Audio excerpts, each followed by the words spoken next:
amigos, irmãos, graça e paz da parte do nosso Senhor e Salvador Jesus Cristo. Sejam todos muito bem-vindos à nossa sala de aula virtual.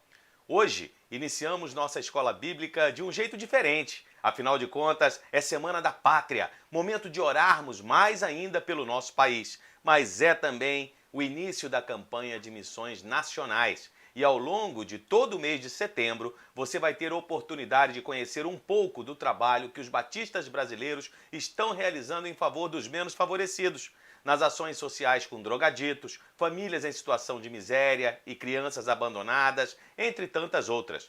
Sem deixar de lado o que é ainda mais importante, a pregação do Evangelho de Jesus.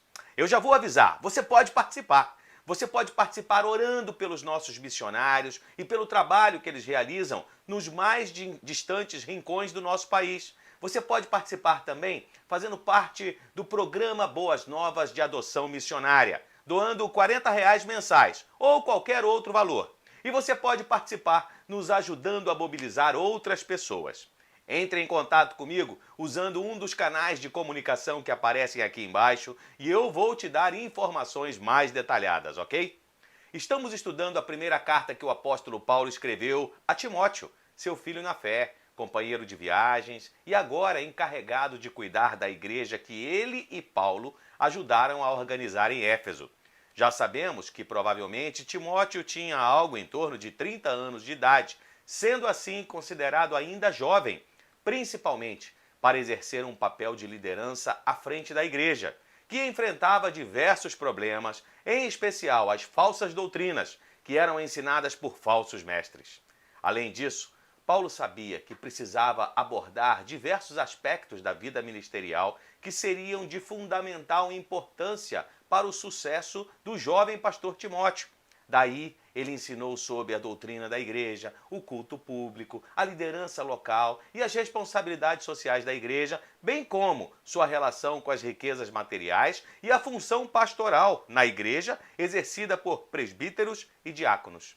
O tema que tratamos em detalhe no nosso último encontro.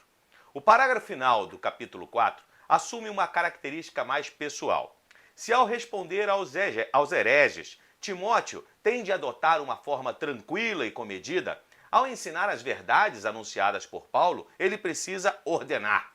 Por natureza tímido, não muito forte fisicamente, Timóteo precisa ser encorajado a ensinar com autoridade.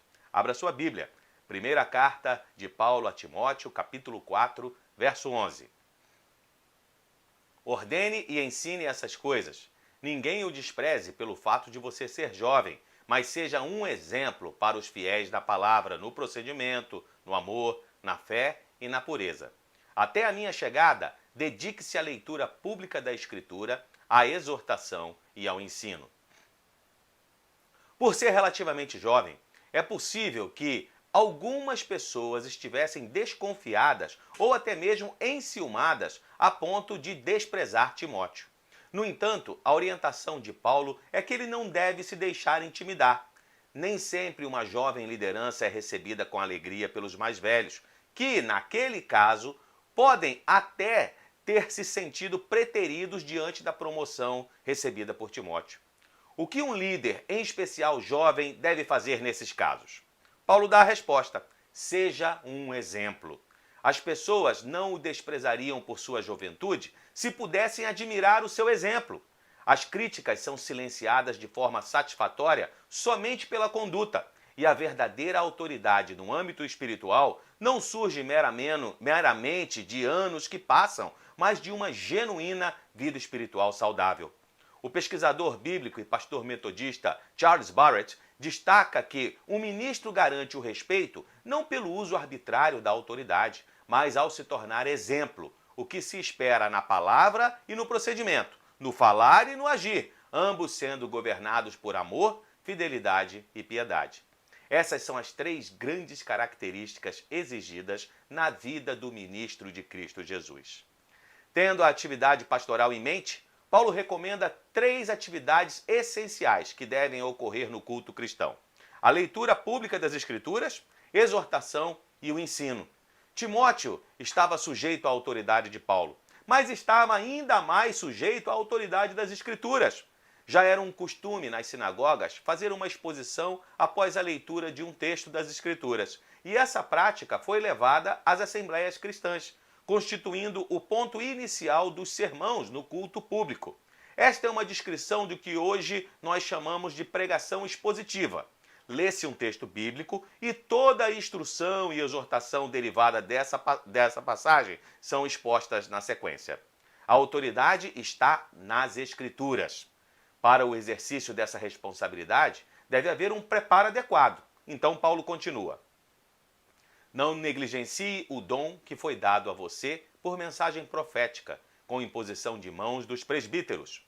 Seja diligente nessas coisas, dedique-se inteiramente a elas, para que todos vejam o seu progresso.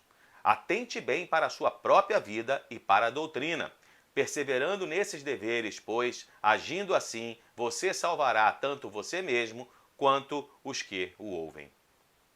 Qual foi o dom concedido por Deus a Timóteo? Não sabemos. A Bíblia não nos diz, mas evidentemente estava relacionado ao seu ministério. Alguns comentaristas, como Henry Alford, falam do dom do ensino e da direção da igreja.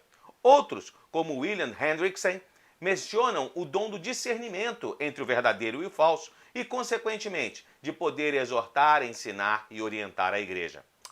Paulo quer lembrar que ele é uma pessoa escolhida e capacitada por Deus para realizar uma tarefa especial, pois recebeu um dom de Deus por mensagem profética com imposição de mãos dos presbíteros. Não está claro como essas três coisas se relacionam entre si, mas certamente essa graça era necessária, já que Timóteo era um rapaz tímido e estava enfrentando uma situação particularmente difícil em Éfeso. Timóteo tinha um dom, assim como eu e você também. Um dom é uma habilidade especial concedida por Deus para ser usado em sua igreja, de modo que o nome do Senhor seja glorificado e pessoas sejam abençoadas. Deus nos dá o dom, mas nós precisamos desenvolvê-lo, e isso vai exigir que sejamos diligentes nessas coisas, como o apóstolo afirma. Aliás, ele diz mais, devemos nos dedicar inteiramente a elas. Esse esforço concentrado vai resultar num progresso evidente. Seja através de nossas vidas, seja através do ministério, líderes cristãos devem mostrar não apenas o que são, mas também o que estão se tornando, dando evidências de que estão crescendo na maturidade em Cristo, de maneira dinâmica e progressiva. Somos lembrados por Paulo de que precisamos manter sob cuidado constante tanto o que somos e o que ensinamos. Somente assim o poder salvífico de Deus vai ser realizado em nossas vidas e somente assim iremos conduzir outros à mesma alegria. Ah, sim! Antes que você questione se Paulo esqueceu que a salvação é obra de Deus, fruto de sua graça e misericórdia por nós, quero esclarecer que o apóstolo está falando de perseverança. Quem perseverar até o fim será salvo, ensinou Jesus, você lembra?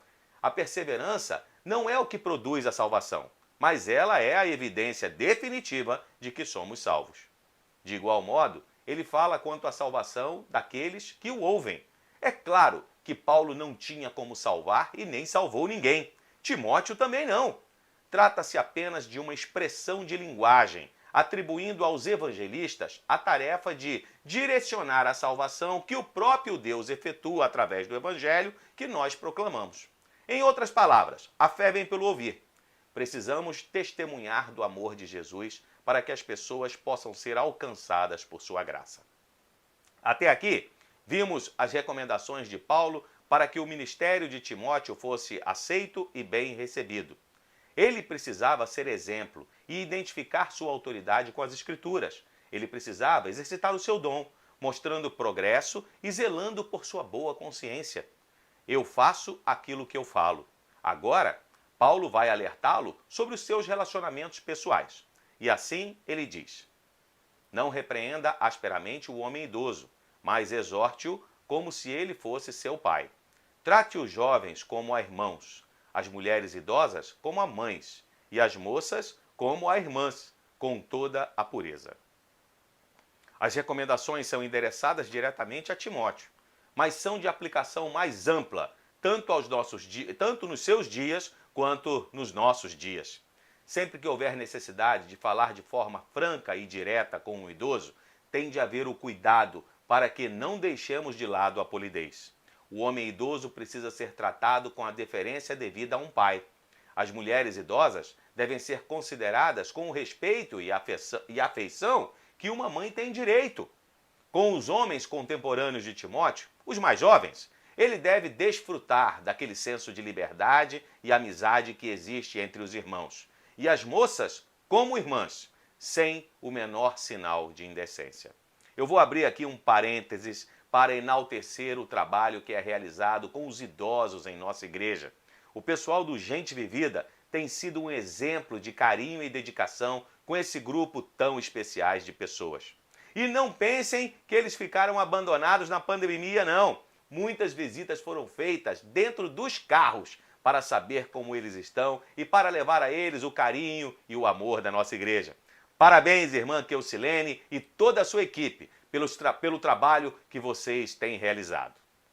Tendo acabado de mencionar os idosos, os jovens e as mulheres da igreja em Éfeso e de dizer como Timóteo devia relacionar-se com eles, Paulo passa a considerar três outros grupos de pessoas em particular: as viúvas, os presbíteros e os escravos, que nós só iremos ver na próxima semana, indicando quais são as responsabilidades de Timóteo e da igreja para com eles. Verso 3 do capítulo 5. Trate adequadamente as viúvas que são realmente necessitadas. Mas se uma viúva tem filhos ou netos, que estes aprendam primeiramente a pôr a sua religião em prática, cuidando de sua própria família e retribuindo o bem recebido de seus pais e avós, pois isso agrada a Deus. A viúva realmente necessitada e desamparada põe sua esperança em Deus e persiste dia e noite em oração e em súplica. Mas a que vive para os prazeres, ainda que esteja viva, está morta. Dê-lhes estas ordens, para que sejam irrepreensíveis. Se alguém não cuida de seus parentes, e em especial dos de sua própria família, negou a fé e é pior que um descrente. Em muitas culturas, ainda hoje, a mulher casada é considerada apenas em relação ao seu marido. Assim, se ele morre, ela perde não apenas a condição de esposa, mas também toda a sua posição na sociedade. Nas Escrituras, entretanto, as viúvas, os órfãos e os estrangeiros são valorizados pelo que são em si mesmos. E deles se diz que merecem especial honra, proteção e cuidado. Na época em que foi escrita esta carta, a igreja já tinha reconhecido suas obrigações e a ajuda já estava sendo ministrada, conforme nós podemos conferir em Atos capítulo 6. Agora, era necessário estabelecer alguns princípios que regulamentassem toda a questão da distribuição dos donativos da igreja às viúvas. Parece que algumas viúvas estavam fazendo um negócio de sua viuvez. Em vez de se sustentar com seus próprios recursos ou de buscar ajuda com seus parentes, estavam dependendo da igreja. Como lidar com essa delicada situação? Primeiro, era necessário fazer uma distinção entre viúvas e as viúvas que eram realmente necessitadas, ou seja, aquelas que ficaram sem parentes vivos para ajudá-las, cuja fé descansa em Deus e se expressa em oração diligente. Nos casos em que a viúva tem parentes, especialmente cristãos, estes devem perceber que é sua responsabilidade cuidar delas. A tarefa religiosa principal dos filhos ou netos é reconhecer nisso uma oportunidade de fazer algum tipo de retribuição aos pais por todo o cuidado e investimento em suas vidas, além de ser um ato que agrada a Deus. Vale ressaltar que na cultura da época, o dote era um importante aspecto legal do matrimônio. Segundo Bruce Winter, um pesquisador do cristianismo primitivo no mundo greco-romano, na ocorrência da morte do marido, as leis relativas ao sistema de dotes eram muito bem definidas. A viúva seria cuidada pela pessoa sob cuja responsabilidade estava o dote. A viúva tinha duas opções. Se tivesse filhos, poderia permanecer na casa de seu falecido marido. Ali seria sustentada pelo novo senhor, o Kyrios da casa, que possivelmente seria o seu filho mais velho. Ela poderia também voltar para seus pais, levando seu dote de volta para sua família. Tal provisão legal dava à viúva uma segurança financeira, pois, de uma forma ou de outra, ela seria sustentada pelo seu próprio dote. Essa viúva não necessitava do sustento da igreja, uma vez que a sua família tinha a obrigação tanto moral como legal de ampará-la. Quanto à viúva que, segundo Paulo, vive para os prazeres, alguns comentaristas sugerem que o uso dessa expressão pode ser um eufemismo, ou seja, uma suavização aplicado à viúva que, não tendo dote, nem parentes, nem profissão, não tem outra alternativa que não a prostituição. Estas, separadas de Deus, estão mortas espiritualmente. Esse mesmo tópico continua no parágrafo seguinte. Paulo recomenda que algumas das viúvas que recebem o sustento sejam inscritas numa lista para trabalhos específicos na igreja. Vejamos o verso 9. Nenhuma mulher deve ser inscrita na lista de viúvas, a não ser que tenha mais de 60 anos de idade, tenha sido fiel a seu marido e seja bem conhecida por suas boas obras, tais como criar filhos, ser hospitaleira, lavar os pés dos santos, socorrer os atribulados e dedicar-se a todo tipo de boa obra. Não inclua nesta lista as viúvas mais jovens, pois quando os desejos sensuais superam a sua dedicação a Cristo, querem se casar. Assim elas trazem condenação sobre si, por haverem rompido seu primeiro compromisso. Além disso, aprendem a ficar ociosas, andando de casa em casa, e não se tornam apenas ociosas, mas também fofoqueiras e indiscretas, falando coisas que não devem. Portanto, aconselho que as viúvas mais jovens se casem, tenham filhos, administrem suas casas e não deem ao inimigo nenhum motivo para maledicência. Algumas, na verdade, já se desviaram para seguir a Satanás. Se alguma mulher crente tem viúvas em sua família, deve ajudá-las. Não seja a igreja sobrecarregada com elas, a fim de que as viúvas realmente necessitadas sejam auxiliadas. Parece, como já foi sugerido, que isso não era tanto uma qualificação para receber ajuda, mas sim uma condição para realizar algumas tarefas específicas na igreja. As condições são que a viúva deve ter mais de 60 anos, não deve ter casado novamente e seja bem conhecida por suas boas obras. Suas boas obras devem incluir ter criado filhos, pois talvez se espere dela que ajude a criar os filhos de outras pessoas, ser hospitaleira e, em geral, que a sua vida seja marcada pela humildade dos que servem. O conselho de não colocar na lista viúvas mais jovens sugere que elas estavam autorizadas a receber ajuda, mas não eram candidatas adequadas para o ministério reconhecido na igreja, que era atribuído às mulheres mais velhas. Evidentemente, a aceitação de uma viúva para o serviço em nome da igreja implicasse em que ela não casasse de novo. Seria injusto fazer essa restrição a uma viúva mais nova. Nos primeiros dias da sua viuvez, ela poderia impulsivamente desejar dedicar-se totalmente ao serviço cristão, mas no caso de uma nova oportunidade, de um novo casamento, poderia se arrepender de ter dado esse passo e renunciar ao seu chamado, o que significaria uma condenação própria, pois teria rompido assim o seu primeiro compromisso.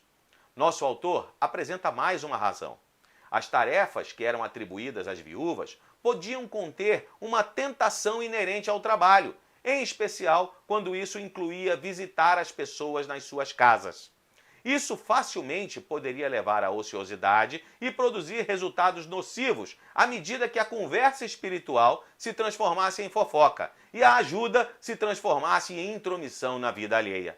Às viúvas mais jovens, Paulo recomenda que o melhor curso para elas é casar de novo e assumir novamente as responsabilidades da família e do lar. Assim, os críticos humanos ou satânicos seriam calados. Tudo indica que, de fato, algumas viúvas mais novas já tinham se desviado e seguido a Satanás. Já tendo estabelecido as qualificações do bispo ou do presbítero, como vimos na aula anterior, Paulo se volta agora para a atitude responsável que a igreja deve ter para com eles. Os presbíteros que lideram bem a igreja são dignos de dupla honra, especialmente aqueles cujo trabalho é a pregação e o ensino, pois a Escritura diz: não amordace o boi enquanto está debulhando o cereal. e o trabalhador merece o seu salário.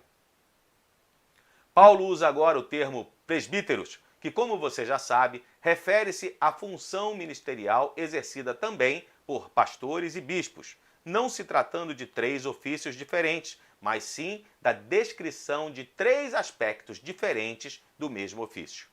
Não sei se você concorda, mas algumas pessoas acham que os obreiros cristãos necessitam ser apreciados somente por Deus, nosso pastor supremo, e não por aqueles a quem servem. Paulo tinha uma ideia diferente a esse respeito, pois nós, pastores, somos seres humanos, e seres humanos têm a tendência de se sentirem desencorajados e precisam receber palavras de reconhecimento. Desse modo, os presbíteros que atuarem bem em seu trabalho são dignos de dupla honra. Que tipo de honra Paulo teria em mente? Que ela inclui uma remuneração adequada parece evidente. Contudo, não parece provável que Paulo esteja se referindo apenas a honorários, e muito menos a um pagamento em dobro, expressão usada em algumas versões da Palavra de Deus. É mais provável que essa dupla refira-se a dois sentidos. Os presbíteros que atuassem bem deveriam receber tanto respeito como uma remuneração, ou seja, as duas coisas, honra e honorários. Paulo considerou que o pastorado é um ministério remunerado. Como nos dias do Antigo Testamento, os sacerdotes eram sustentados a fim de que pudessem dedicar-se à lei do Senhor, assim também, nos dias do Novo Testamento, os pastores devem ser sustentados para que possam devotar-se à obra do Evangelho e para respaldar o que está dizendo, Paulo recorre a dois textos bíblicos, Deuteronômio 25:4, pois a Escritura diz, não amordace o boi enquanto está debulhando o cereal, e também, segundo Lucas 10:7, digno é o obreiro do seu salário. O pastor John Stott, explicando essas duas citações, diz que nenhuma delas é agradável aos pastores em particular, uma vez que na primeira eles são assemelhados aos bois e na segunda a trabalhadores do campo. Mas o propósito de Paulo a empregar esses modelos não é depreciar o ministério pastoral, mas sim enfatizar que se trata de um trabalho pesado e que todo trabalho pesado feito de forma correta merece ser recompensado. É verdade que o presbítero não deve ser alguém apegado ao dinheiro. Esses versículos não têm a pretensão de estimular a cobiça. O que eles realmente dizem é que um bom trabalho tem que ser apreciado e que essa apreciação pode muito bem tomar a forma tangível de uma recompensa financeira. Esse tratamento justo também deve ser aplicado àqueles que são maus e merecem repreensão. Nós temos bons médicos e maus médicos, bons policiais e maus policiais, bons pastores e maus pastores. Vejamos o que Paulo ensina, verso 19. Não aceite acusação contra um presbítero, se não for apoiada por 2 ou 3 testemunhas. Os que pecarem deverão ser repreendidos em público, para que os demais também temam. Calvino afirma que ninguém está mais suscetível à difamação e à calúnia do que os mestres religiosos. E por isso, toda cautela é pouco. Uma campanha baseada em boatos sujos pode arruinar completamente o ministério de um líder. Assim, a primeira palavra de Paulo a Timóteo é no sentido de que ele não deverá nunca dar ouvido a fofocas envolvendo líderes, nem mesmo uma séria acusação, se não for feita, se ela for feita apenas por uma só pessoa. Toda acusação tem de ser endossada por várias pessoas responsáveis antes de se dar atenção a ela. Mas, se o fato for comprovado, e se, como está implícito no texto, os pastores em questão, embora tenham sido advertidos em particular, não quiserem se arrepender, a tristeza e o escândalo de uma ampla discussão pública não poderão ser evitados. Com todo o cuidado para que ninguém seja exposto além do necessário, uma regra segura é tratar em particular os pecados que não são do conhecimento público, sendo tratado publicamente apenas os de conhecimento público. Não é nem correto nem necessário tornar público o que é privado. antes que todas as demais possibilidades tenham sido exaustivamente tentadas. Ser líder não é tarefa fácil. São muitas as responsabilidades. Por isso, agora, Timóteo é aconselhado solenemente a seguir com completa imparcialidade na execução dessas instruções, bem como a não ser precipitado em suas decisões. Vamos ao verso 21. Eu o exorto solenemente diante de Deus, de Cristo Jesus e dos anjos eleitos, a que procure observar essas instruções sem parcialidade e não faça nada por favoritismo. Não se precipite em impor as mãos sobre ninguém e não participe dos pecados dos outros. Conserve-se puro. Não continue a beber somente água, tome também um pouco de vinho por causa do seu estômago e das suas frequentes enfermidades. Os pecados de alguns são evidentes, mesmo antes de serem submetidos ao julgamento, ao passo que os pecados de outros se manifestam posteriormente. Da mesma forma, as boas obras são evidentes, e as que não o são não podem permanecer ocultas. Parcialidade e favoritismo são condutas que não condizem com os líderes cristãos. E a história da igreja já foi por demais manchada por aqueles que deixaram de observar essas ordens de Paulo. Outro perigo de que Timóteo é avisado por seu mentor é o de nomear apressadamente pessoas para responsabilidade na igreja. Paulo já havia dito que os candidatos à liderança na igreja não deveriam ser novos na fé. Além do mais, acabamos de ver que, infelizmente, é possível que um presbítero tenha de ser publicamente repreendido. Por isso mesmo, vá com calma, afirma Paulo. Caso contrário, se pela pressa um erro for cometido e um escândalo acontecer, Timóteo estaria tendo parte dos pecados dos outros ou tornando-se cúmplices de pecados dos outros, como traduzido em outra versão da Bíblia. Ao invés disso, Paulo prossegue: conserve-se puro. Depois de uma recomendação muito pessoal, preocupado que estava com a saúde debilitada de Timóteo, Paulo enfatiza mais uma vez a necessidade de que ele seja cauteloso. Afinal, os seres humanos são muitas vezes diferentes do que aparentam ser à primeira vista. Inicialmente, pode ser que pareçam melhores ou piores do que realmente são, pois tanto podem ser seus pontos positivos como seus pontos negativos o que estejam em evidência num dado momento. Portanto, é necessário algum tempo para se descobrir a verdade a respeito de alguém. Discernimento é a última das virtudes citadas pelo apóstolo neste capítulo. Enxergar além das aparências para que os erros sejam evitados, a igreja preservada em paz e em amor, e o nome do nosso Deus protegido da desonra. É isso então. Por hoje é só. Eu espero que você tenha gostado do nosso estudo bíblico. Vamos orar? Senhor nosso Deus, nós queremos te agradecer mais uma vez pela oportunidade que temos de nos debruçar sobre a tua palavra e aprender tantas coisas importantes para o nosso proceder, seja na igreja, seja atuando em teu nome, seja no nosso dia a dia, quando estamos testemunhando do teu nome. Nos ajuda, Senhor, a fazer as escolhas certas, nos ajude não somente a conhecer essas verdades, mas a colocar todas elas em prática. Queremos rogar que esta semana seja uma semana de bênção para os teus servos. Queremos te pedir que os teus anjos continuem acampados ao redor do nosso lar, que a nossa igreja continue por ti a ser abençoada. Dai-nos então, Senhor, mais uma semana de paz e amor. Obrigado pelo teu cuidado, pela tua proteção e pela tua presença constante em nossas vidas. Nós oramos assim agradecidos, em nome do teu Filho amado Jesus Cristo. Amém. Na próxima semana, encerraremos essa primeira carta de Paulo a Timóteo. Leia o texto bíblico, faça suas considerações, assista o vídeo, participe de uma de nossas salas de aulas virtuais. Tenho certeza que você vai gostar. Uma boa semana, que o Senhor te abençoe. Até a próxima!